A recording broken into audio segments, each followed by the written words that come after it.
All aboard! Welcome to the All Aboard podcast. I am your host, Brandon DeFreitas. I am here today with not one special guest, not two special guests, actually, three special guests. We have Ben, John I, and Jim McAllister. Ben sucks on his thing. What's up, guys? How's it going? Brando, Good We're to doing, see you, Ben. boys. Excited to be here.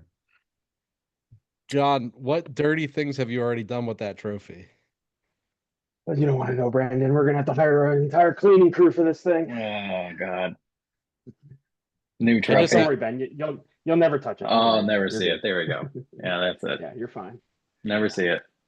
I just had my shed cleaned out by a professional group that cleans up crime scenes, and I think I'm going to rehire them for the trophy cleanup at the end of What was Yeah, going don't put on this in thing your under black shed? light.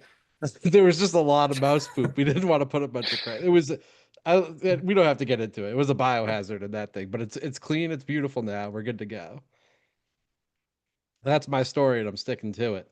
But welcome to the pod, guys. I know we're all on here. Normally, we have an agenda with the four of us. It's probably going to be more like a battle royale. I want to talk about the draft. For sure. And I think we're going to hop right back into it. Ben and John, appreciate you guys attending in person. That was a great time. Always. Jimmy, I don't blame you. You got a long flight, but I know you were upset. And we're going to kick it off with the first thing that really mattered at the draft.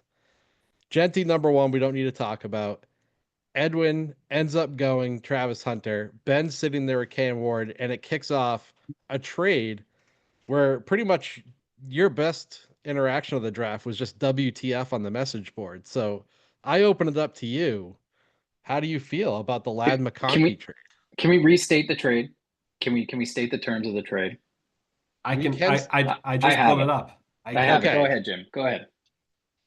So Alex receives pick 103, pick 110, pick 205, and a 2026 third round pick.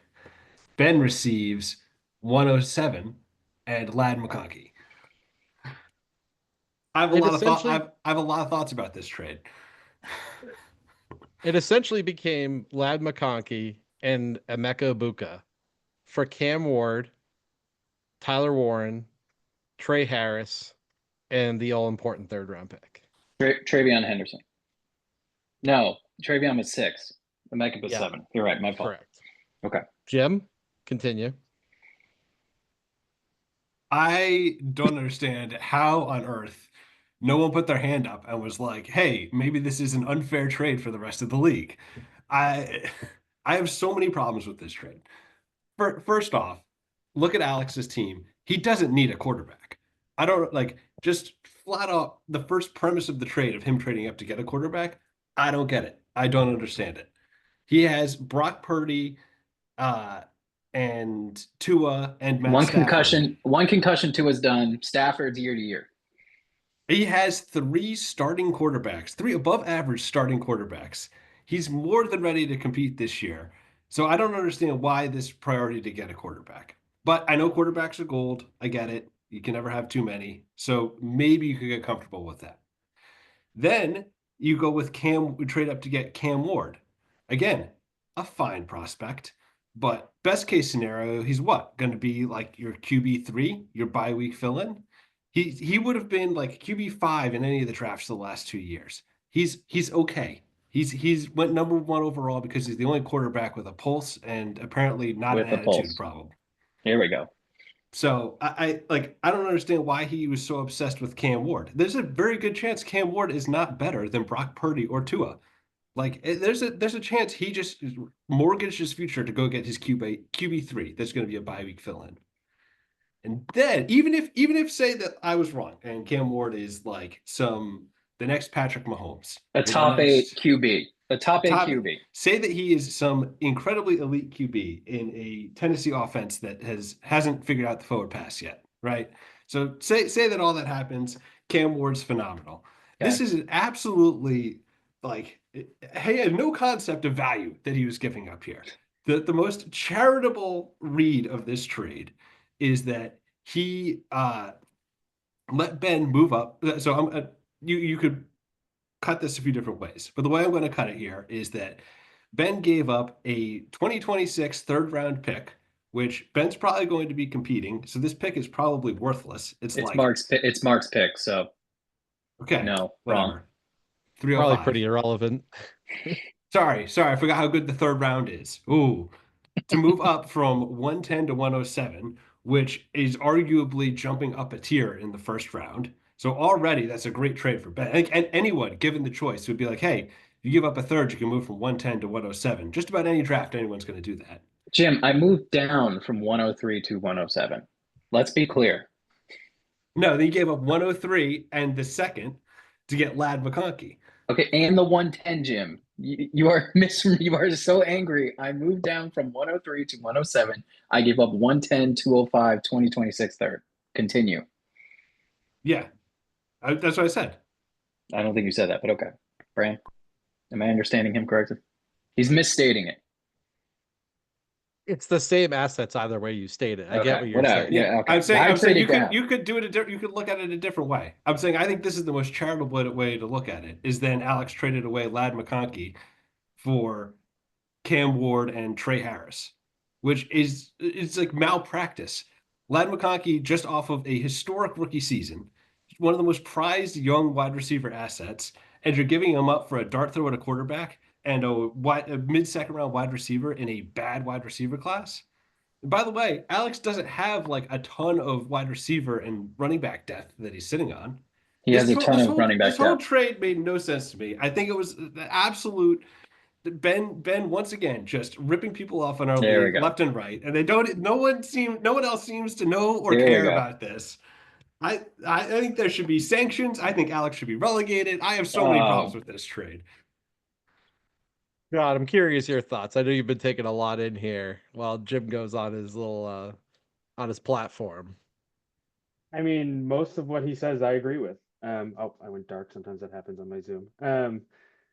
I mean, the lad and a first for two firsts is like if Ben, if you got the 110 and lad for the 103 and 107, maybe I don't have a problem with it. I would have a problem with his evaluation of Cam Ward, not as much the trade, but like you moved up three spots in on one piece and traded basically the 103 for lad for plus a third that's tossed in. Like, yeah, And a second. the value and a second. The 205. Oh, and the 205. Sorry. I'm just being fair here. We're all about facts. Mid second, and a third. Yeah, the price is a problem, but you know people have made bad trades on price before. I also have a problem with the trade up for Cam Ward. I mean, I actually would have way less of a problem with it if he took Amari and Hampton there, and I'd be like, all right, you know, he identified his guy, needs a running back, whatever. But like, to give all of that up for Cam Ward is crazy. It's crazy. It's what it is. Yeah.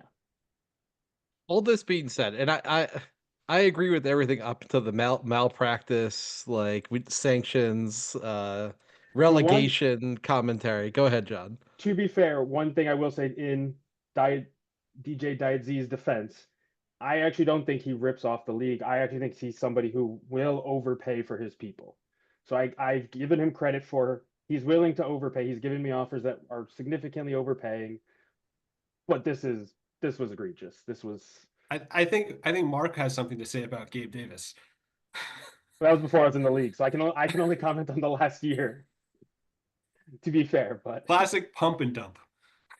So I think Ben won the trade. I like you and John of all people knows how stubborn I am with wide receivers. Lad McConkey's just not coming off my team if I own him. That's just the reality. What I'll say on like the point of it like potentially being unfair, and I know you're just doing theatrics too, Jim, is that like if Cam Ward hits, this whole thing could slide the other direction. Like bad value at this time, but if you get a top, I don't know, top 8 quarterback in Superflex Dynasty, that's the most valuable piece by a mile. It just always is. So that's what the Giants argued when they took Daniel Jones at pick 8 when he was projected like second or third rounder. It's like, no, you got bad value. You made a bad trade no matter how it turns out. That's how you have to look at those things. It doesn't, yes, hindsight works that way, but it was a bad value trade. He could have gotten way more for Lad McConkey. I think, yeah, I agree the value was bad. I think it was a little bit of overconfidence from Alex because he even said, well, I drafted Lad at the 110 or whatever pick it was last year. Second round. Second No, he was round. 110. He was Okay, it was, almost the or second 1, round. 109 or 110. I don't remember where he went, to be honest. Because It might have been early second round. I passed on him. I passed on Ladd and Brock Bowers to take Ricky Pearsall. I also You traded down. I traded down. Hey, But- 202, fellas. 202. He was taken in the second round. All of you passed on him. I also So that's all of I also Brandon, I hate the that's not a guy you can trade argument as well. Like there's maybe 3 players, 4 players in the entire NFL that fit that category. It's like Jamar Chase, CeeDee Lamb, Justin Jefferson, and maybe Amon Ra. That's it. Ladd is a guy you can trade, but you can't trade him without shopping him. Like how do you not say, like how do you not trade Ladd? If you offered me Ladd in that first for Drake May, I'm probably hitting accept. And Drake May, everybody would agree, is a better quarterback and more valuable right now than Cam Ward. Like how do you not shop him if you're going for a quarterback? That's where the malpractice comes into play. If you're going to trade a stud, you have to shop the stud. Ben's like offering new Lad in the first can right I now start for now? Drake Can May. No. Can I start now? Can I say my piece as a You person can who say was your in the piece. trade? Yeah. All right, let's be clear here. You were all big boys. You all could have offered for Lad, but you didn't. So the jealousy is just reeking from you, Jimmy. Just reek. Oh, Ben's unfair. Ben rips off people. Ben's a bad owner. He's a bad friend. Kick Alex out of the league. We are insulting Alex's intelligence right now. Alex, I hope you're when you watch this. Here's your defense here. He's not watching. Alex isn't going to watch this until December. No. Alex watches these, Brand. Alex watches these. I also made an offer for Ladd like a couple months ago and was told I'm not moving Ladd. So you guys don't understand timing. You don't understand being on the clock and seeing it in front of you. And he knows that Tua is 1 concussion away from being all done. If McDaniel doesn't make it past this season, they're going to move on from Tua. Whenever that contract runs, or whenever they can get out from that contract, new coach, new GM, they could be flushed out. He's done. He's going to be all done. He's not very good. Alex knows this. Okay, Stafford's on a year-to-year, right, Bran? He has a neck thing that's like, he's 37, right? 37, I believe. Check my math, old. Jim. Yeah. Is that Puka's quarterback one? Timing is everything when you're on the clock. So you offered that trade to him when you were on the clock, or did you Correct. offer it a month or 2 ago? Because I initiated and I messaged him and I said, hey, I'm interested. And he saw it and he's like, thumbs up. So when I was on the clock at 103, he's on Zoom. I go, hey, Alex, let's do this. He's at his computer. He's trading right now. Can I go get Cam Ward? Who's going to give me Cam Ward? I can give you Cam Ward. But here's my things. He said, add a little something on top. I said, no problem. Add the 26th third round pick. Go for it. Bam. Jimmy, just because Lad McConkey could be your fucking cousin from Georgia, okay? Little Lad McConkey, little 6 foot, 185 wide receiver from Georgia, little white guy running around in the slot. He's a good player. He could be very good. He doesn't have the athletic upside of Justin Jefferson, CeeDee Lamb, Jamar Chase. He doesn't have that athletic upside. He's got small hands, Jim. You know who he profiles as? You know who's 95% his speed and size? Kyle Williams, who went in the 3rd round. He went in the 2nd round of the NFL draft for a reason. He went 202 in our draft for a reason. I paid the price no one else was willing to pay, guys. None of you were willing to do it. None of you acted upon it. I think what John said, none of us even knew there was a price to be paid. Hey, Jim, get on the phone and start messaging people. I want you I all. was told he's not moving him. So John, do you take no as an answer? Do you take when I send an offer and then it's declined? No, I'm not moving him. Don't say none of us tried to pay the price. All of you you didn't go even to pay all the time. price. You paid half the price, and he all-time accepted. standings. Go to all-time records. Go to there's a section in here within Sleeper. Go to messages. Go look at who's number 1 in messages. I see the championship. We were talking about the trade in a nutshell. Who's always talking? I'm number 1 in messages. Who's number Ben's one, on the Brent? leaderboard in point per message charts. Hey. Congratulations. Jimmy, I'm always shopping the phones. I'm always shopping. Maybe I'm talking to somebody right now. Maybe I'm talking to somebody right now. Huh? Maybe a trade drops during the pot. I don't know. Let's get crazy, Jim. Maybe something happens. Can't wait. 2 second rounds for Cade Stover, recently picked Yeah. up again off waivers. Yeah, that's my take, Jim. And Brian and John. Alex wanted the quarterback. He capitalized on Black. Maybe he could have gotten more, but none of you guys went even above and beyond. You send him something until he says, absolutely not, get out of my face. You get in front of it. You get aggressive. No, you're all accountants. You're all accountants. You're all not aggressive. You don't take risks. Yeah, John and I did. Risks. John and I did. John and I did with Mahomes, okay? And Jimmy, to be fair, has traded for Saquon Barkley, Jared Goff, James Conner, which was a swap of thirds, and Brandon approached him both times on both deals. But it doesn't matter, okay? Like, he did the deals. John and I was pivoted out of Mahomes, and he walked into a phenomenal QB draft. It works out sometimes. So risk works. Let's not act like works. you're taking a risk trading for the wide receiver 12 last year. Okay? Jimmy. Yeah. 185, he looks like your cousin from Georgia. I'm just saying. This isn't a slam dunk, no problem. Bran, you got this. One other thing I wanted to point out, and Jim brought this up via text like that night. Alex didn't understand the tiers in this draft. Like, Emeka Ibuka's there at 7, and at 10, it's Tyler Warren. And then in the middle of the second round was like, from that pick through like the early third round, it was all similar tiered players. So I don't know. Trey Harris, like, what's the difference between Trey Harris and Kyle Williams? It's like, Kyle there's Williams really is better. who Kyle the heck Williams is knows? better, right, Jim? Kyle Williams is better. They're both probably not going to be relevant. Here we go. Let's also Well, look, notice that he traded Ladd away and then took the wide receiver 2 on Ladd's team. Just in that trade, let's just all at least acknowledge the irony of that. So, John, that's why I said he's overconfident. He even said on the Zoom, he was like, I drafted Ladd at the 202 last year. I could hit again.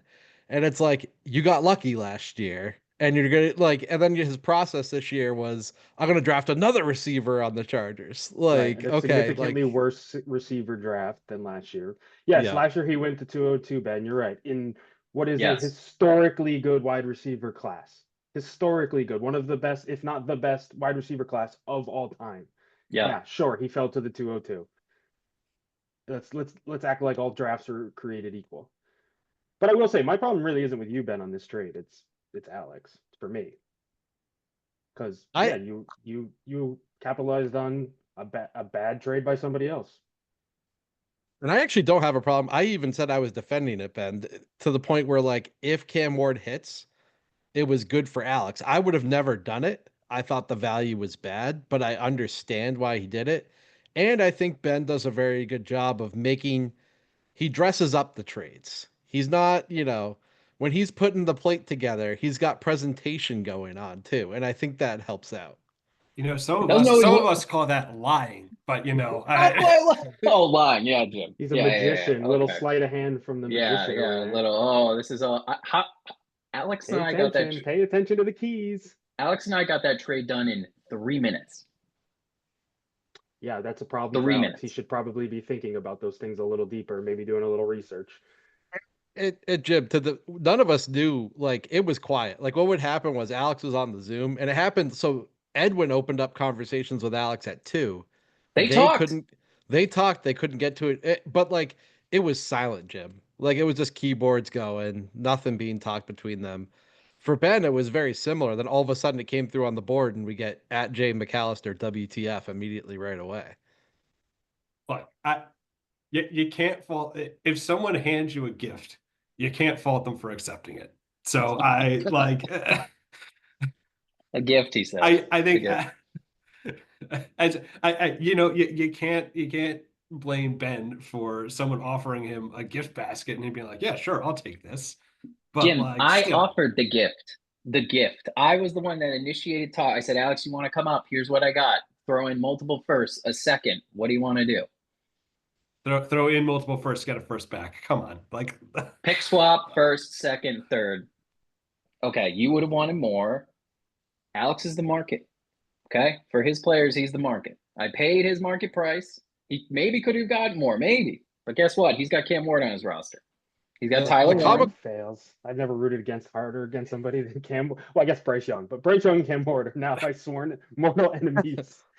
the comical thing is the only Go reason ahead, I Jim. really want Cam Ward to succeed is because I have way too much exposure to the Tennessee wide receiver room right now.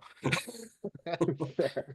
That's in Restrepo and Alec Aomayer Yeah. comment for anyone Yep. not Will following. Levis forever.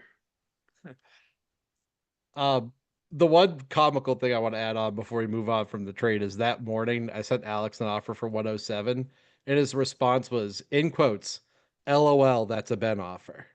And then he comes around like hours later and does a huge trade with Ben. And his last trade was an overpay for a bunch of aging running backs, too. Jacobs and Mixon, who are going to be top 12 running backs this year? Legit running backs? Come on. Come He on. paid a lot. He paid a lot. They're not both going to be top 12 running backs. Put money on So Yeah. one thing I That's want to what get I'm your betting. guys' takes on too is like all this talk about pick 3, and clearly pick 3 had value. Edwin goes Travis Hunter at 2.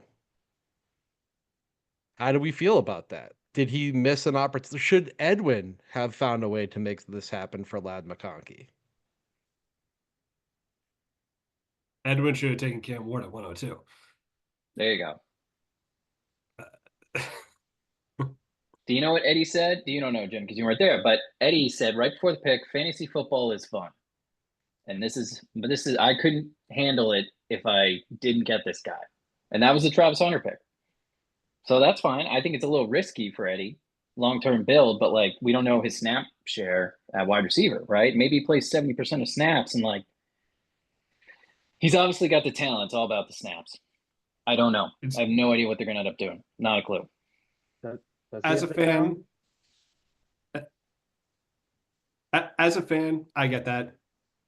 It's tough not to like have a generational player on your team to root for. But his quarterbacks are currently Baker Mayfield, Kenny Pickett, and Malik Willis. So it's that stared at in the face. It's so maybe Cam hard. Ward, maybe Cam Ward would have stabilized the QB room. You're looking at 20. He has 5, whatever. What does he have, Brand? 5 first-round picks, 4 first-round picks in 26. It's either 4 or 5. I think it's 4. And then he has 5 seconds. So the kid literally controls the draft next year. And Eddie could just move up and down if he wants to. You know, see if he can get some QBs. He's going to have to. I think next year's the year. I think it's going to be a deeper quarterback class. He's been playing scared. Well, He's been playing scared at the quarterback position since the startup, Yeah. or at a least little bit. avoiding it since the startup. Avoiding. Yeah. I also would have gone Cam Ward, but I also knew, Ben, if you don't, if Cam Ward goes 2, who are you picking? I'm taking Amari and Hampton at 3. So then he doesn't know that though, and you're never gonna let him know that. So like I understand, but I would have just taken Cam Ward and been like, okay, Ben, if you want to take Hunter, I'll take Ted. Go ahead. Yeah. Go ahead. You know. Go ahead. But I think no, I get that, and I don't blame him for not knowing that. But yeah, that's what I would have done. I think Cam Ward's gonna be solid. I think he can be solid. I think he's got the attitude to be good. I do. I watch so much crap about him, like interviews, seeing how he's talking. Dog. Dude gets it. I like Cam Ward. And I sent my bet, Jimmy. I sent my bet to Eddie in December. I said, he's the guy, by the way. And he did. He went 101. So I think he's gonna be solid. I did not mean to I did not mean to put Eddie's mind in a pretzel by saying like, well, Ben's gonna take him at 3. I needed running back so bad. If you looked at my roster, look at my roster pre-draft. I had nothing. Bare cover. Absolutely had to take Amari and Hampton if I needed to. And by doing that Glad trade, I gave up Amari and Hampton. I gave up, Quinshon Judkins options. Well, I took Emeka Ibuka instead, but that was like the sacrifice there was high-end running back. Don, what do you do at 2 if you're Edwin? I probably look to move it based on what happened behind him. I mean, the one thing I kind of disagree with is talking about, the talent is there. At wide receiver, is it? Like, I'm not sold on him as a wide receiver. Like, watching him in college, I thought he was a stud corner and a pretty good, really good wide receiver. But like he was overhyped as a wide receiver. Like he won like the award for best wide receiver, and everyone's like, how? Look at any of his stats. He's a good wide receiver. He's not a great wide receiver in college. So, is he going to be a good wide receiver in the pros? I'm sure he's ridiculously talented, like athletically, but he's not. He's not going to be Justin Jefferson, C.D. Lamb, like these studs. I think his ceiling is a solid wide receiver. That at the 102, I need more than a solid wide receiver chance. Like he's not Brian Thomas. He wasn't in college at receiver. He's not Jamar Chase, Justin Jefferson, Malik Neighbors. Like he's just never been that. So I think he'll, and if he then splits time where he's not playing as a full time receiver, that I had him as my wide receiver too. I had him behind McMillan. I think there's a bigger chance McMillan fails completely, but there's also a chance that McMillan is Mike Evans, and that chance doesn't exist to me for Travis Hunter. So that's where I would lean if I had to go wide receiver. I would have taken McMillan, but I also am in love with Amari Hampton, and so he was my number 2 player on the board by a sizable gap between 2 and 3. To me, it was Genty, Hampton, gap, everybody else. John, if Eddie came to you with 102, 104, said, hey, Drake May for 102, 104. I think about it. And a second next year. I think long and hard about it. Yeah. Okay. That's if I'm Eddie, I go, I'm going to get Drake May, 102, 104 in a second. And if you're like, throw a third in, whatever, done. Like you're looking at it, you are cashing in Drake May, you are taking we'll call it like a very good wide receiver prospect, probably Amari Hampton, right? At 2, if you go Hampton. I take Hampton at 2. Yeah. Hampton, and then you take remainder, which I would have been like, I probably would have tried to trade down, if anything. Because like I liked Hunter, maybe I take Hunter. So you get Tet. You walk out of the draft with Hampton and Tet for Drake May cashing in while you have, 5 starters at quarterback. Eddie gets his quarterback for the future. That's how I'm thinking if I'm Eddie. I'm just like, but I'm always moving, or I'm trying to move as this trade went through. I get rejected a lot, Jim. A lot of get rejected at the dance all the time. But guess what? I keep on swinging. Keep on taking my shots. Yeah, I think long and hard about it. Yeah. Yeah. Look, we're talking a lot about 102 here. I think it's also worth noting that then Edwin didn't take a quarterback until the end of the 3rd round when he took Shedeur Sanders. Well, he didn't have a pick, Jim. Yeah, but he has like $8 trillion next year. Right. Wasn't a great quarterback class. So he's not doing the dance again. Yeah. I'm not like say like, okay, I get the Hunter pick, miss on Ward for the Alex trade. Look, do I think Jackson Dart's going to be good? No. But was he a 1st-round quarterback that's probably going to get a couple years of run on the team? Yes. Do I think Tyler Shuck's going to be good? Also probably no. He's like 30. But that QB room sucks. He's got every chance to win it. Jalen Milroe is at least interesting. Like, I guess I don't understand. I guess there's one thing about passing at Cam Ward at 102. And then there's just like completely neglecting the QB position until the end of the 3rd and taking the guy who the NFL is telling you he's a complete asshole. And like, I want on the record that Spencer Rattler is leading the QB room for the New Orleans Saints at OTAs right now, and I will not take the slander, Jimmy, for the record. Saints are about to be 0-17. Not with Kellen Moore and Spencer Rattler at the helm, and Chris Olave, Fran. Shout out. Ben, you also can't say he didn't have picks when every time you were on the clock in the 2nd round, you would get out of the pool and say, who wants Dart? Edwin, come get Dart. Edwin, come get him. John Elliott is correct. Jimmy, for you not knowing, I yelled to Eddie multiple times to come get Jackson Dart. I said, what do you want? What do you want to do? Like, let's figure something. Like, give me some seconds next year. He has 5 of them. I think 6. If he offers you a 2nd next year and a 3rd this year, you're probably like, sure, why not? 309 and like I don't know, some sort of pick combination. Sure, I would have thought about it. I mean, like, yeah, if you want it, and that's why I openly gave it. Like, I went to him specifically because he has a dire need. And when are you going to get a 1st-round quarter? This is the same thing that happened with Bo Nix and Michael Penix, except they went even higher in the draft last year. And Mark capitalized on Bo Nix, and look what happened. Like, we don't know. The NFL doesn't know. So at 207, I take Cam Scatterbo, my guy, at 203. Everyone was shocked, which they shouldn't have been. Well, maybe they should have been. I probably told Brando at least a million times that he's my guy and I'm getting him no matter what. But Golden, Trey Harris, Jack Besh all went 3 in a row. Canelo's had 2 picks, which he doesn't need a quarterback. Alex was the middle pick, so he doesn't need a quarterback because he just went Cam Ward. But if I'm Eddie, maybe I'm trading up to get him. Brando, you didn't like Dart. You weren't feeling Dart. I didn't love Dart, but I also wasn't at that point in the draft, and I'm not at a point in a rebuild where I'm giving you. I don't have the future assets that Eddie has, where I can like jump in. I would have honestly, looking at the way the board fell, I'm fine with everything through Harvey. I would draft Dart. I would have drafted Dart at 203 if I had every pick. There you go. Like I would have just taken a chance at a first round quarterback. And I'm glad you brought this up, Jimmy, because that was the next point I was going to bring up too. Is like I think Eddie's a little scared to draft quarterback high. He was okay in the 3rd round, but didn't want to draft Ward. He didn't go in for Dart. And like, look, it's not just Eddie. Like a lot of people passed on Dart in round 2 too. But I think people generally were afraid of Ward and Dart, except for Alex. And I don't know. Maybe now I'm going back and praising Alex. At least he's taking a shot on a guy. He's putting his balls on the table and taking a chance. Eddie's been running from the position since the startup. The difference is Alex has 3 starting NFL QBs, and Eddie has 1, maybe like 1.5 if you're generous. And you need, like, realistically, you need 3 to compete, right? You need, because it's really hard to win if you're only playing 1 QB. So you need at least 2 starters and some guy you can put in as a bye week fill in.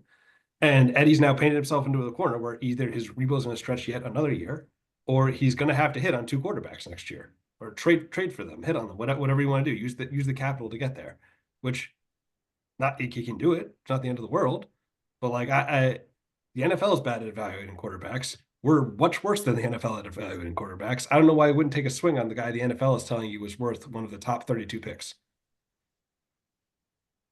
Yeah, right. Ben or Brando, you're praising Alex for taking another shot. It's like playing Russian roulette, and Alex pulled the trigger, and they said you're safe, and he said pull it again. I want to do it again. Like we said, you're safe. Walk away, man. You're good. You got your quarterbacks. Like you don't need to keep playing this game. Why are you playing the game again? You mortgaged a different position for a position that wasn't a need. Yeah. When we start 4 flexes and wide receivers are more important in this league than most because of our flex spots, he was like, yeah, I struck gold last year. Let me give it away and go try to strike gold again. Mm-hmm. That's a horrible strategy. Yeah, no, I agree. I was overly theatric for the purpose of the podcast, and I went a little too hard on Edwin on it. But my main point was just that it felt like he was afraid to take a chance this draft at quarterback, specifically with Cam Ward and Jackson Dart. I think Eddie was more focused on our meetup in Dedham at a certain restaurant in the middle of the year. I think Eddie's more focused on the league get together at that point. He was kind of done after his 105. He was very focused on our meetup. He's ready for beers and wings with the boys. But supporting local businesses. That's exactly what he wants to do. Yep. Anything else round 1, you guys? I don't want to control the direction we go in, but the group we have here. So I gotta go, but I want to leave this with Jimmy. Is that in the league going forward this year, I think Jimmy still has a very strong starting lineup. I think the shine's coming off some of the roster cloggers, Jimbo, of past drafts, current drafts. You definitely have more depth than me, so I'm not saying that. I think John I's a contender, obviously behind you. John B. I'd throw myself in the mix, but obviously relying on rookies and little to no depth as of now. And there's really 7 teams going for 6 spots in the playoffs. So like big picture here, there's 3 sellers, John Canelos, Bran, Eddie. It's that 4th lottery spot that's just in the air because we're all trying to go for it. Like no one's really selling outside of those 3. So it's going to be a very interesting like approach. It's going to be an interesting approach to how this league year goes. And like injuries, I think it's injuries. I really do. I think whoever gets bit by the injury bug and it sucks. And I think someone's just gonna be like, shit, I'm not enough to beat the 4 teams above me now's the time for me because it's going to be a seller's market. Like Brand and Eddie have mostly sold everything they can. John has a few pieces that he definitely could sell, but other than that, it's just bare. So like, what are you going to do? So that's where I think we're at. I think it's going to be a very competitive year, but the injury bug is going to be random. It's going to be devastating as always, and yeah, I think that's how this year is going to work out. I mean, Jimmy could go 3 out of 4. John could go 2 in a row, or we could get. I'm thinking maybe a brand new champ, Jim. Maybe, someone here, maybe, just maybe. I'm hearing that Ben's selling again I at can't week do it. 2. I can't do it. Don't ever assume that. I've done my picks. I go like every other year. Every other year I'm in the draft. Like No, I have one pick in 26. Brando, what he's already doing is he's setting up his injury excuse. When he has one guy get hurt for 2 weeks, he's going to say that nobody else's team is hurt except his. And so he quits and inevitably sells.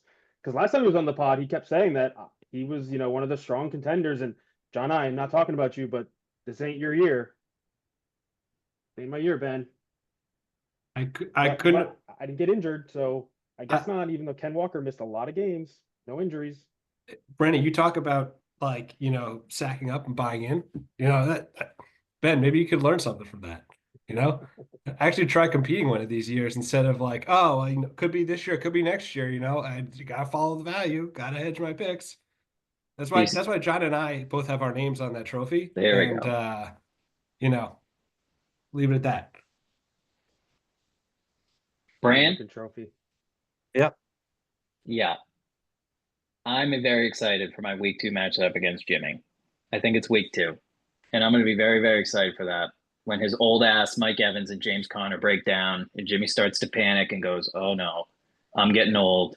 And oh no, do I have enough this year? And maybe it happens, Jim. Maybe you're the one rebuilding, right? Hey, maybe.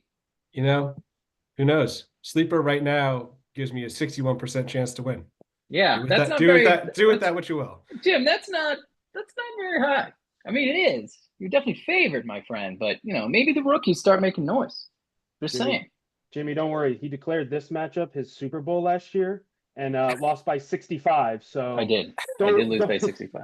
Don't worry about it. It's okay. I did lose by 65. I sold. Puka Nacua got hurt. Do we want to go through this? You said you were going to start Spencer Rattler that week too. You said, I'm not afraid. I will start him against you and I will beat you down. Spencer Rattler outscored CJ Stroud on your bench and you lost by 65. That's probably why I lost. Yeah, the karma gods came and got you. So don't worry, Jimmy. You're good. He's not going to. I want to leave with that though and say I think it's going to be a competitive year for the 7 teams, Brando. And who's that guy's not going to make it? And and they got to sell. Like and it's going to be interesting if like 2 teams get hurt and 2 teams say, screw it, I'm done. I'm selling out, even though I'll make playoffs because it's just maybe I'm not a lottery team. I'll be 105, right? And I can't do it. I'm running out of time. But who's that team? Who's it going to be? I have nothing to sell. I have no veterans to sell. There's no more selling from me, Jim. There's plenty of selling for you, my friend. I don't even think John I has a lot to sell. I think everyone just listen to Ben so that then when he climbs in your DMs a month later and is like, hey, I know you won a couple games to start the season, but you might want to go ahead and start selling me your veterans. He's laying the seeds right now. I'm just saying. Palms on the table, letting everybody see this. People start losing. And I'm here, and I'm a willing buyer. As John says, I'm willing to overbuy or overpay. Quote, an overpay today is an underpay tomorrow, right, Jim? That's my motto. We should also point out the runner-up last year started the year 0-5, and the champion was the 6th seed in the playoffs. So when Ben comes knocking on your door, close that door, lock it. John got hot. Put your shades down. Tell your kids to hide. That's it. Be afraid to trade with Ben. Don't have conviction in your thought process. I can't wait till we get Alex in a response pod. Okay, Brand? You need to get Alex to come in here and just respond and give his thought, even if it's 10 minutes. That's all I want. Okay? He does listen. He will listen. I know he listens. Yeah, turn it in the truck and be like, I'll listen. I'll get his feedback. I'm sure. There we go. So. Yes, and you share Spark Notes version. Yeah. All right, fellas. Yeah. Keep going. Thanks for coming. Yep. Good to see you. Well, All right, now that we just absolutely trash him. Yes.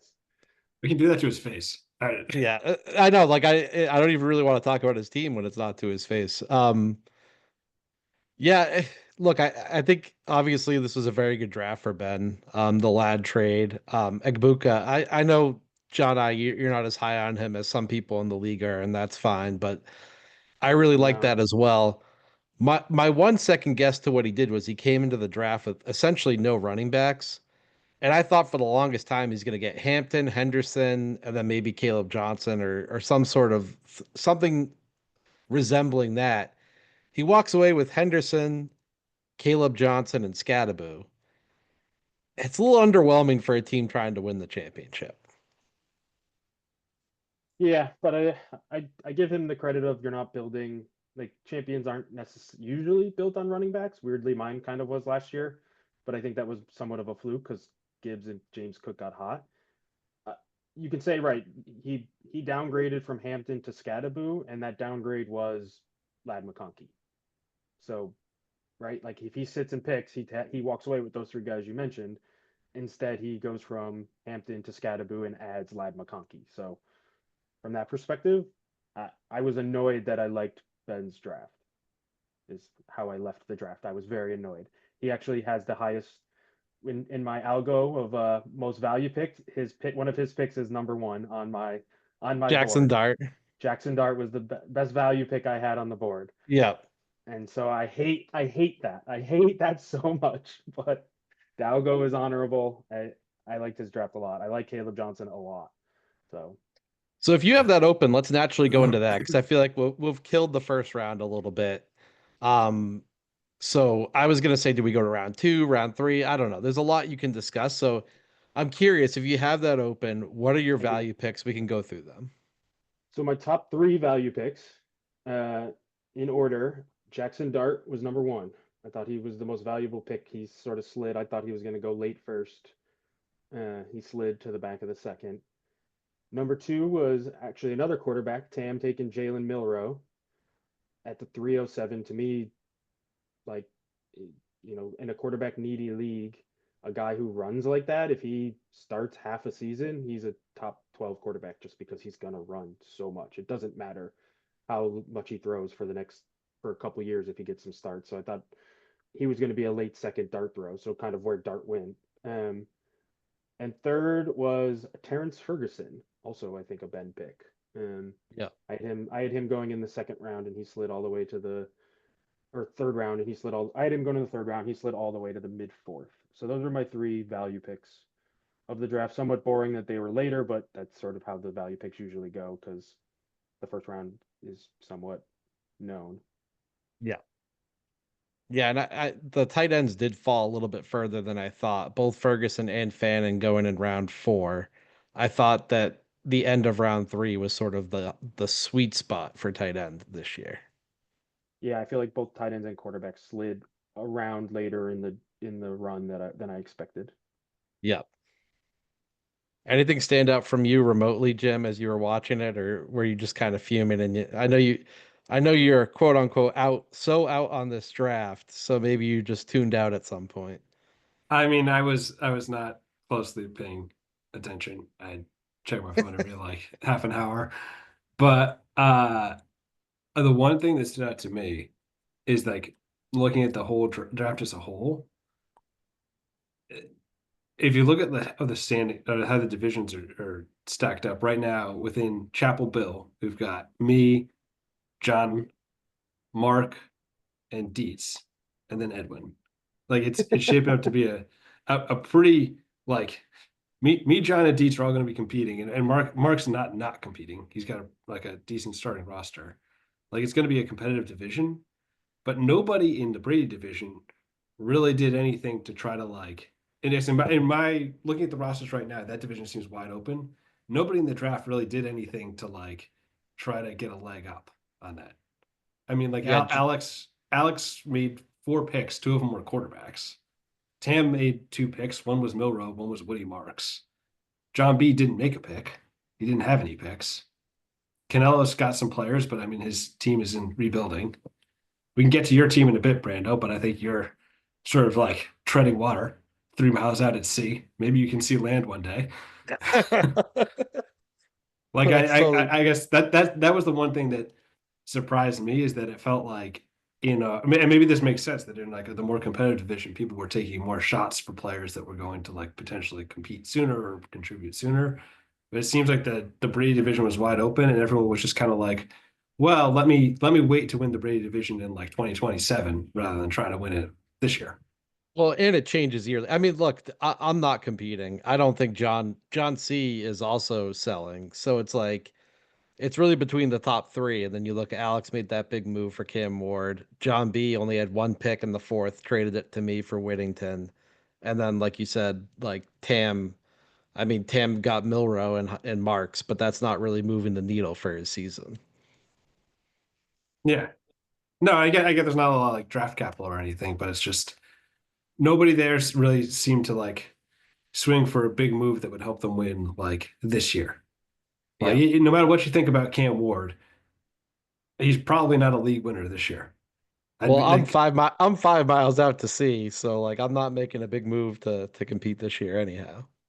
you're shuffling undrafted free agent running backs and wide receivers. You're That's what am I supposed to do, Jimmy? I'm not competing. I don't have Edwin's horde of draft picks at the moment. Why not? You should have Edwin's horde of draft picks. You're not very good aggressive point. enough, Brando, in your rebuild. You got That those would wide receiver. be You got those 4 wide receivers staring you in the face. that You would should, be somewhat fair, but not. By the time I was selling, Edwin already had a lot acquired.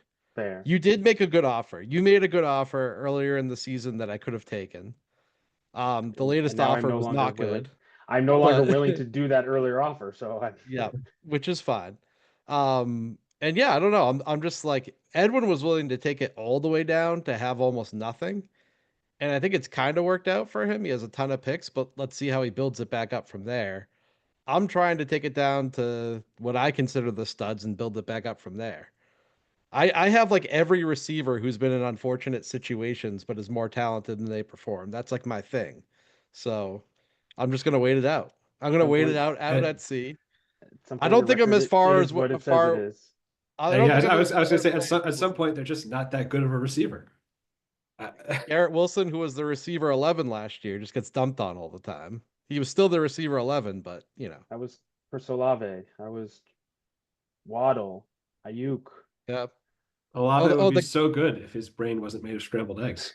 yeah. I mean, Olave got like 2 concussions last year. Waddle didn't have Tua, and Ayuk, Waddle what? had He tore Tua. his ACL. So Waddle had Tua. yeah. Tua played like 14, 15 games last year. Waddle was just bad. Did he play that many? I don't think he played Yes, that many. that's yes, he was just that bad. Um, I don't know He if you guys. wasn't great in the Tua games either necessarily, but I don't think it was 14, 15. That seems like too many, You which can I look it can't up. pull up at the moment. I can look it up quickly. And my computer's slow. 1, 2, 3, 4, 5, 6, 7, 8, 9, That's what we're 10, doing. 11. 11 games. 11 Yeah, games. there's a big difference between 11 games And and 13, 14. you said 14, 15. Yeah, I mean, Johnny It's a It's Manziel more sizable had it's difference. had no trouble. it's more than half a season. Right. And Jalen Waddle was wide receiver 46 last year in 15 games played. Yeah. Some of That's not his a Tua injuries problem. overlapped with Tua too. Look, he wasn't great. I agree with that, but Tua was part of it. Tua was part of it. Sure. Sure, but again, at some point you are what your record says you are. Yeah. Um, No, I Brandon, you'll like my least the worst picks of the draft. worst picks. Okay. Yeah, least valuable, I guess we could say. Okay. First would be a tie with my pick, Jaden Blue, Okay. your pick, Trevor Etienne, Okay. I mean, that's tied as fine. the worst value picks, and then the third worst value pick was Elijah Arroyo, in my opinion, or in the Algo's opinion, based on Yeah. the numbers. So two of yours and one of mine were the three worst value picks in the draft. I'm glad my worst values came in rounds 3 and 4 because that seems like it won't hurt me too much. Although You shouldn't. if I were to be critical of my draft, I had a lot of picks. Um, I like what I did at the round 2-3 turn with Burden and Knoll, but then I like that as well. drafting Arroyo over Milrow was probably not the best team building decision from where I'm at. I I just also like, had Ferguson ranked ahead of Arroyo, so I would have taken him, and that's like I had him almost ranked in the spot you took Arroyo, Ferguson, yeah, but I you had took Arroyo as my Milrow then. second tight end. Kind of fell in love with him at the Senior Bowl. But Your hey, second sometimes you fall. second tight end. Sorry, I forgot my third tight end Okay, after the big two. I was gonna say Yeah, we need to after the talk big about two. that. If he's your second Yeah, tight end, I was no, like, no, we need to no. open up that because you have a problem with the Senior Bowl then. Yeah, no, no, no. Okay, third. He was Okay, he after the big two. I had Arroyo next. I look, pick your flavor. I don't. I watched Ferguson at the Senior Bowl. He's very athletic. He was pretty productive. I don't think he has quite the move twitchiness that Arroyo and Fannin have, to be honest with you. But he is in a well, good spot with the Rams too. and they So were, and he was drafted ahead of Arroyo, as was Mason Taylor. They were both drafted before Arroyo and Fannin. So I in think the that same, well, Fannin was a third pick of the third round, but then Arroyo, Ferguson, Arroyo was the Arroyo, Arroyo was the and 218, Ferguson was the 214, and Taylor was the 210. So they went around the yeah, same way, but around the same area. I and an think they're around the organization same like the tier. Rams said, we like Ferguson better than Arroyo. That to me Yeah. was all I needed to know in my rankings that, hey, Okay. Sean McVay said, we got a plan for this guy. We like him better than that guy. Yeah. Grab him. It's fine. I mean, honestly, he very well could be better. I picked the Yeah. guy I liked, and I did it partially because I thought that Ferguson and Fannin were going to go before my next pick, and then they didn't go at the end of the third. So hindsight's 2020. I absolutely should have gotten Jalen Milrow if I knew I was getting Fannin at the end. So Fair. As the local Dallas correspondent here, I don't know about Jaden Blue being a bad value pick because there's a non-zero chance that Jerry Jones calls down from the owner's box week one and is like, give this guy 20 carries. So Yeah, because I made the trade for Javonte Williams, that was why I took him, and then looked at my rankings after and was like, oh, I had him going undrafted. I had him player 42, and I took him at player 30. So I was like, oh God. But it was mostly a team fit. So this is where my biggest issue with Ben always yelling at me about Rattler was take the shot on the guy in the fourth round. Who cares? Like at that point, it's just such a dart throw that it's like the rankings almost don't matter. It's just the algo spit out that is the biggest reach of the draft, Jaden Blue. like you saw my reaction right now. I was like, oh, my worst drafted players were the third and the fourth. Big deal. Like Right. I don't know. I drafted Versus guys I liked. Ben lost his mind when I said the 401 was the biggest reach. I did also say Bucky Irving was the best pick of the draft, so count one for the algo. last draft was not good for me. You could have just kept Bucky Irving. You'd be If I had literally just made the picks that I had, Or just kept the picks. better. Yeah, just kept the picks, made the picks. Yeah. I had Bucky Irving ranked as player 28, and you took him at player 40. I was like, that's a slam dunk pick. And then he was moved. And now I'm trying to get him from John Canellos, and I can't pry him away. Announced on the pod. Announced on the pod. I love it. Oh, I announced it at the draft that I've been scratching and clawing trying to get him. Ben's not actually taking his daughter to Dairy Queen right now. He's actually going and driving to John Canellis's house to make an in-person offer. Timing is everything, John. Timing is It's true. everything. It's true. Any any other picks you guys liked here that you want to highlight?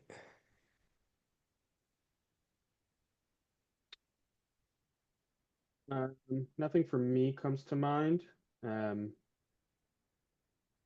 Nothing. Yeah. I I mean, think for someone who doesn't like Cam Ward, Jim, it does kind of strike me.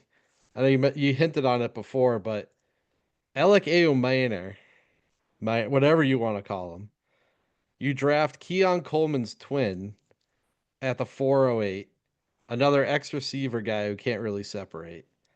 And then you go ahead and before the UDFA run, I'm offering you a future fourth round pick for all your fab. And you're like, no, I can't do that because I need to spend my fab on Xavier Restrepo. I mean, we're talking about guys here that are going to be selling cars in 3 months. So just to put that in perspective. If we can't talk about them, why are we playing Dynasty? That's the whole fun. I'm going to be out to sea for years just playing with these guys because I enjoy doing it. Well, look, I could I have taken a 2028 fourth, which was the offer. So let's set the stage. This was the furthest pick out possible for the You could Fab. have countered. You could have countered I did counter. I did. You for a rejected third it. round pick, which was an incredible overreach, and you I know was it. going to give you a fourth and all the Fab for a fourth next year and all my Fab for the furthest out third round pick you could get. Yeah, it's still a third round pick. It was an overreach. Yeah, it could have been Jaden Blue. It could have been Shadur Sanders. Could have It been a could have car. been. I guess, yeah. Look, at some point you got to look at the way I thought about this is I looked at the Titans wide receiver room. It's Calvin Ridley, and then it's like 10 guys that like who knows if any of them are going to make the team and which of the 10. So, I'll take a dart throw on, the guy that before the season had a little bit of hype coming out of Stanford for his size and athleticism. I know the profile and I he's know it's your profile. Of course you know it. You love yeah, these like look, guys. I get that he doesn't have the great like Matt Harmon stamp of approval or whatever. That's all that But matters. you know Does what? anything Like else matter? I'd rather take a gamble on a guy that like maybe he could grow into being an X receiver versus a guy that might aspire to get like 45 receivers as a rotational flanker. And then the same with Restrepo. Like, is he probably going to get cut? Yes, but was he also the 101 picks favorite safety valve receiver at Miami last year? Who he was specifically requested to be invited to practice and signed by your 101 quarterback. I mean, feels like that's worth a $45 fab dart throw. Like, what else am I going to use it on? It's a future fourth. It's a future fourth, Jim. Jermaine Burton, who TBD if he shows up to practice this year. Like, Look, his reception perception is so good if he just look, I shows get up to he's in like practice. the 80th percentile. It's just the issue is he's in like Vegas instead of Cincinnati every weekend. So All he has to do is not be in Vegas and be in Cincinnati, and I might have something. Yeah, Aaron Hernandez was in the 88th percentile too. yeah.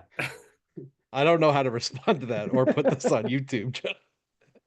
Fair enough. Sorry.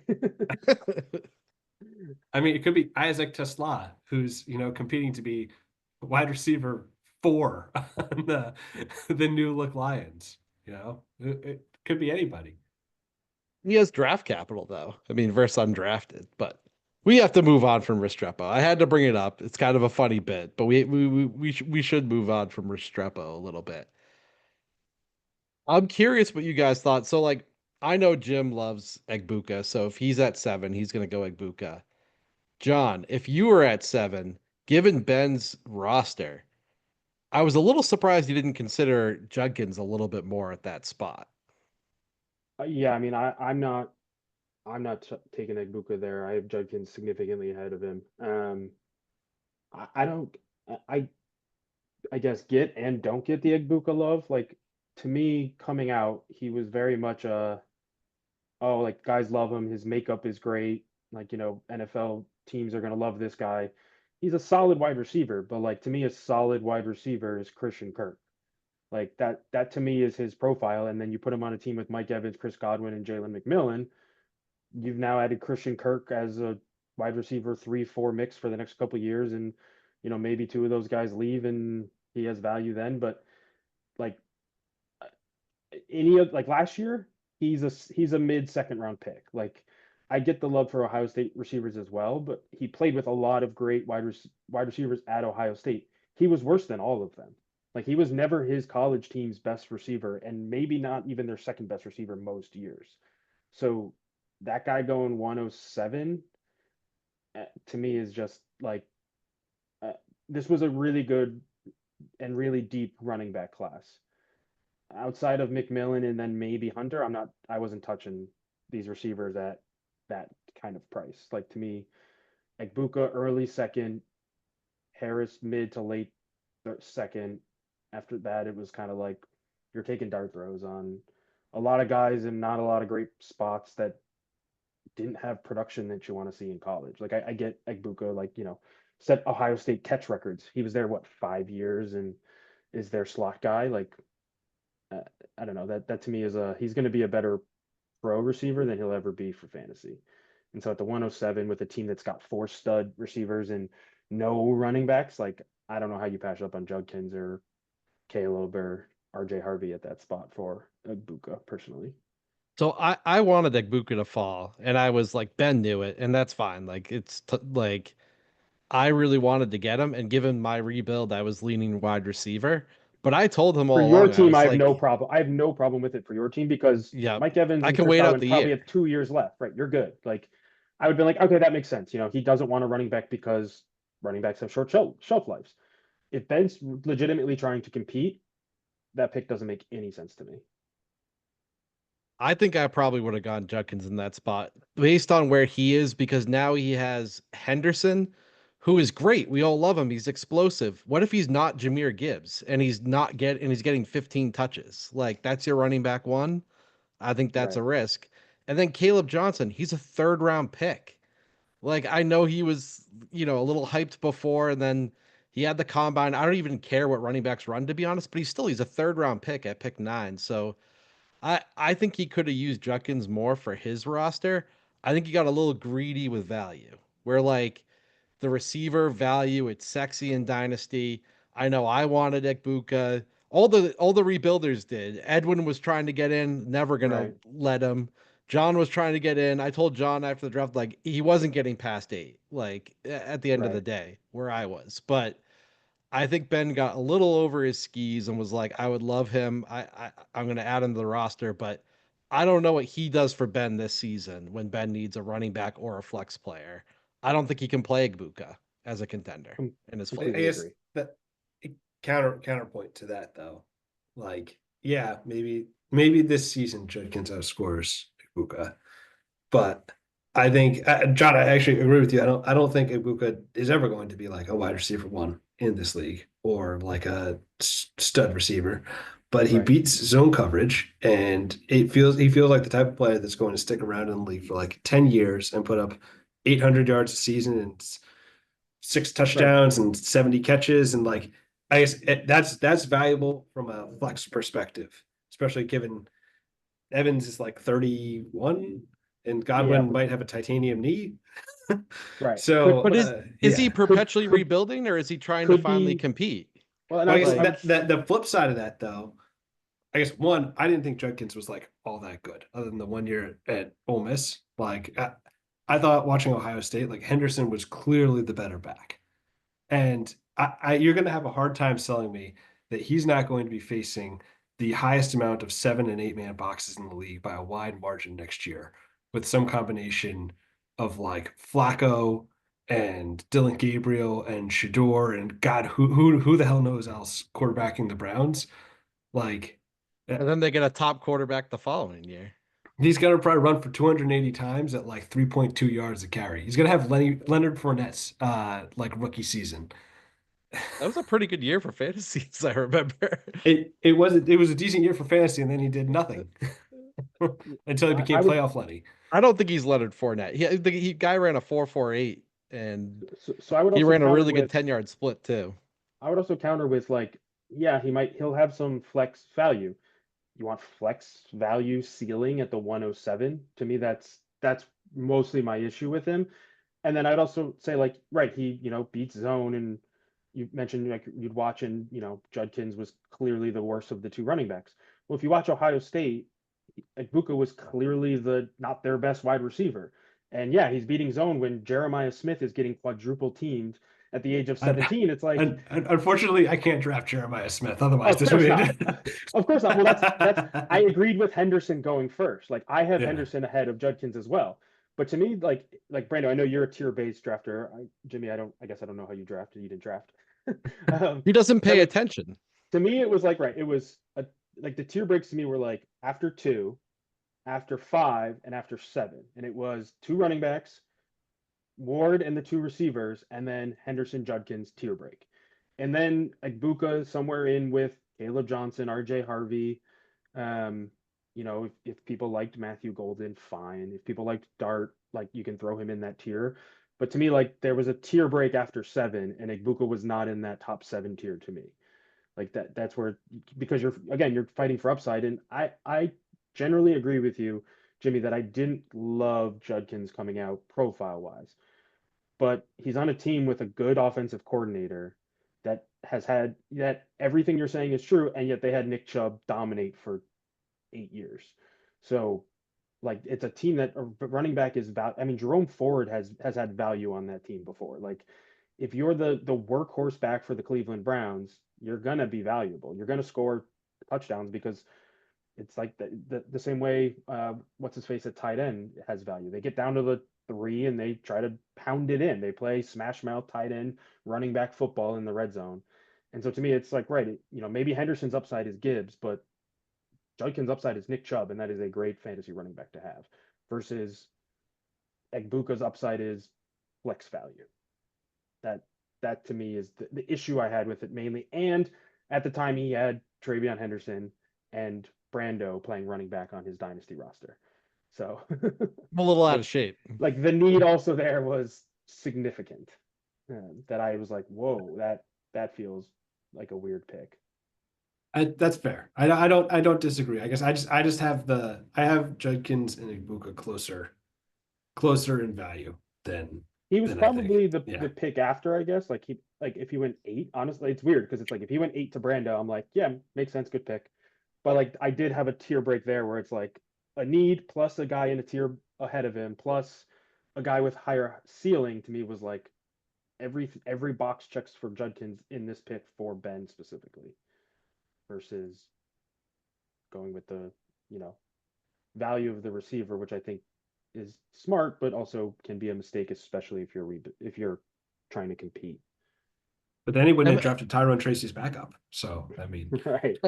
Right. He It, turned it, around and instantly took a running back with his next pick, which was like, so I don't know, would you rather have Egbuka and Scadaboo or Judkins and Trey Harris, Matthew Golden? I'd rather have the Judkins, Matthew Golden, Trey Harris tier. Or, if he takes Judkins and you take Egbuka, he right can do something different with Caleb Johnson pick. And I don't know, like I thought it was seeing the name of a wide receiver and just auto drafting the next ranked wide receiver.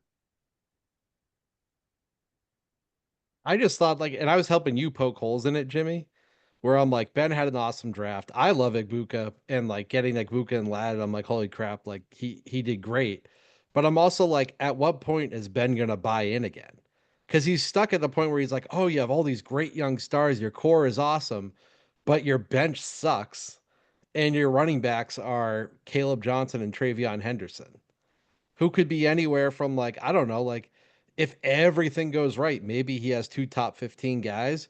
He could have 2 guys who are in the 40s this year if things bottom out. Like, The other point I forgot to make this one too that I would have liked from him to do in this draft was sort of what I did last year, but with a different position. With my quarterbacks, I almost didn't take Drake May with my third pick and take 3 quarterbacks, but it was okay. Probably only 2 of these are going to work. I'm going to guarantee I have those 2 by taking all 3 versus going 1 and 1. He could have taken those 3 running backs and said, all 3 of these running like all 7 running backs that are taken by the 203 are not all going to hit, but take as many shots as you can when you're that desperate at a position that you're saying, I know I drafted 4. I know 2 are going to hit, like most likely. So versus now he took 3 and it's, you better hope you have 2 of the ones that hit from those 4, or you're again not competing for a championship because your running back room is terrible. yeah, he actually took 4 running backs. He took Bishal Tootin in the third round. Can't forget about So, Booty Scootin' Tootin'. I know he didn't like Tootin either. He just did it based on the value. Um, yeah, look, I think he had a good draft. I'm criticizing that, like, I think he's still like I criticized Edwin for being afraid to draft quarterback. I'd criticize Ben that I think Ben is still afraid to pay for a running back or get back on the horse after he did so. Everyone got injured and you won your second title. Ben's scared. He plays scared. He says he plays for value. He's just playing scared. Can't win a title playing scared. Jimmy and I would know better than anybody. Yeah.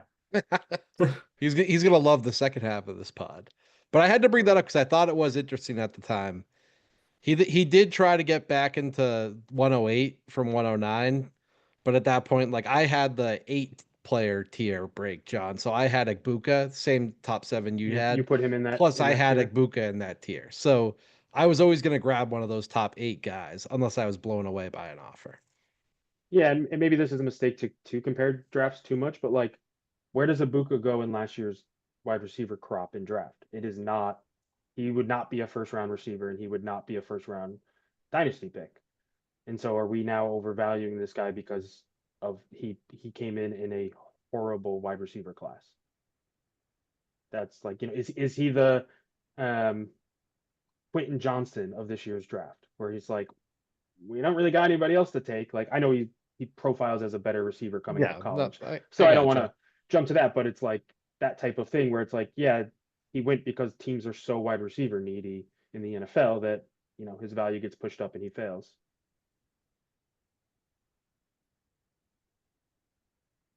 I don't know. I think he, injuries aside, I mean, well, before the fact that he was like injured most of last year, he was being talked about as like a day one, high day two guy.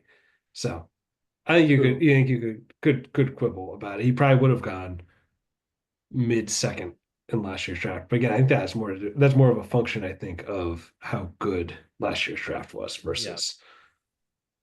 I think he Right. would Because have been right around I'm last. not going to stand on my soapbox and say Buko was like the top 5 receiver last year. He wasn't, but like at the same time, like you take any of the top like 4 or 5 from last year, and they would have like been the clear wide receiver one in like this class. So it's yeah, Right, but that's sort of my point of like, to me, I try to, again, maybe this is a bad strategy and just one that I try to follow is like, I wouldn't have touched a running back last year in the first 2 rounds. It was a really weak running back class and a really strong quarterback receiver class.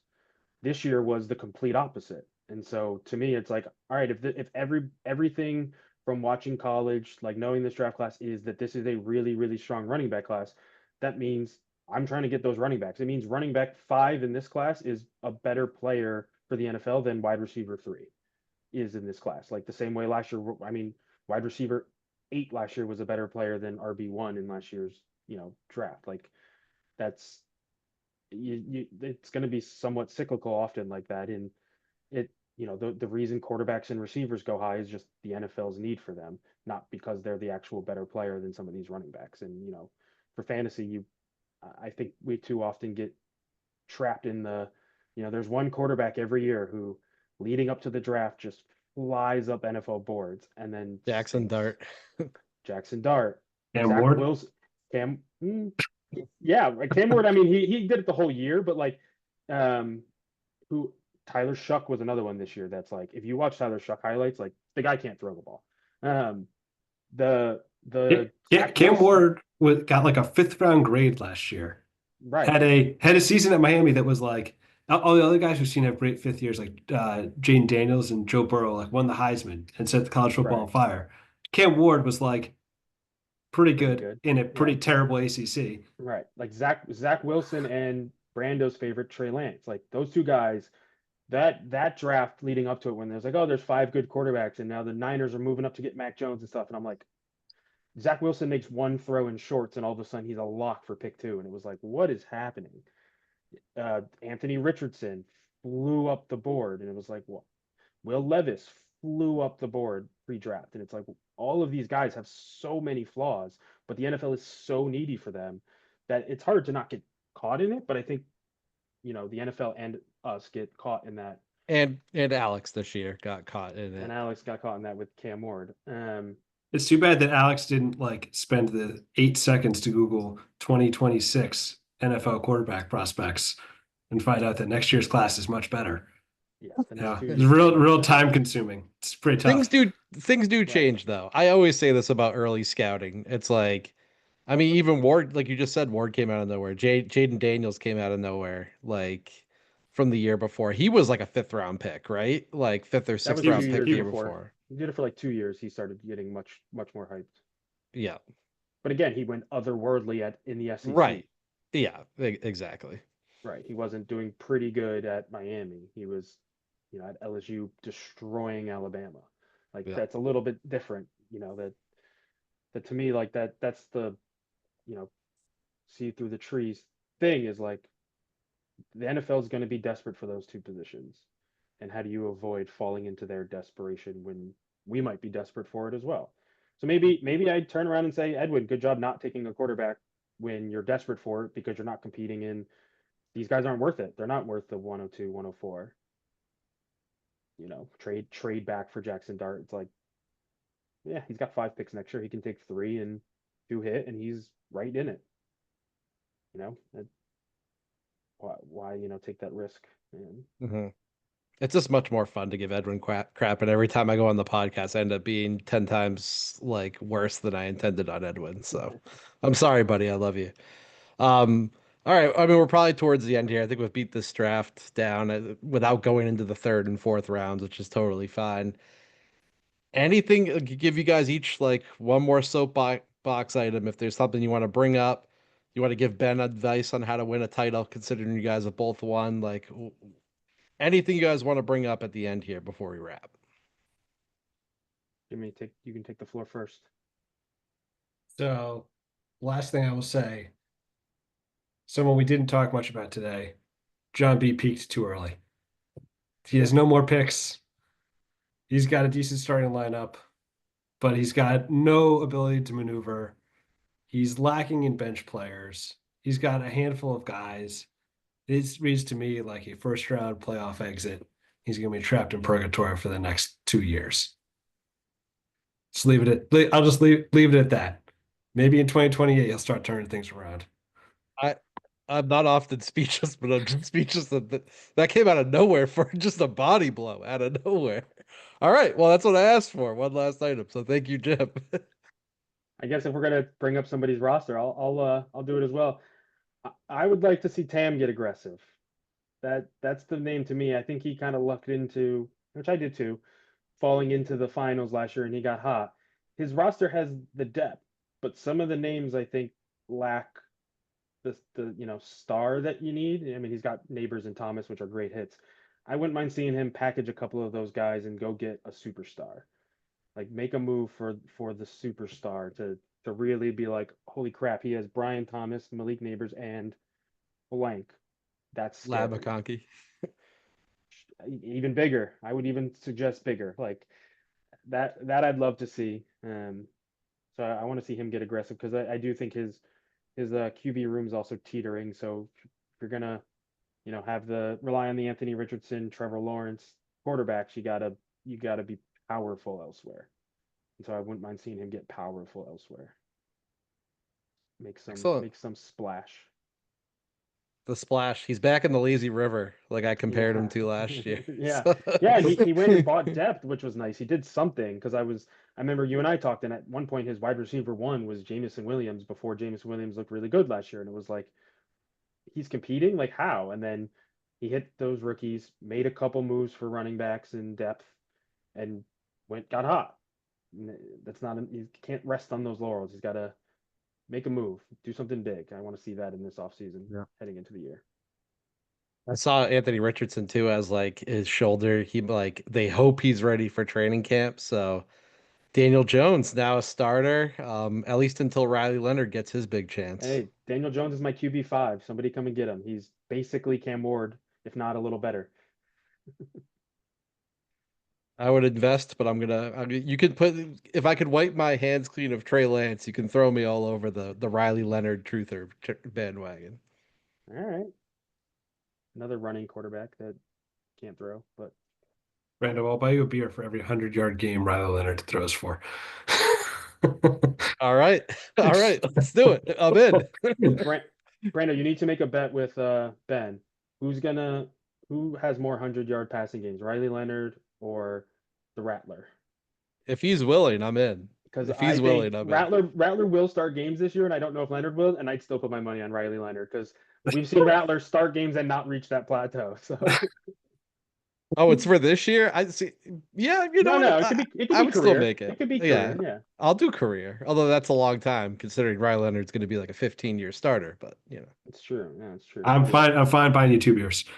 know.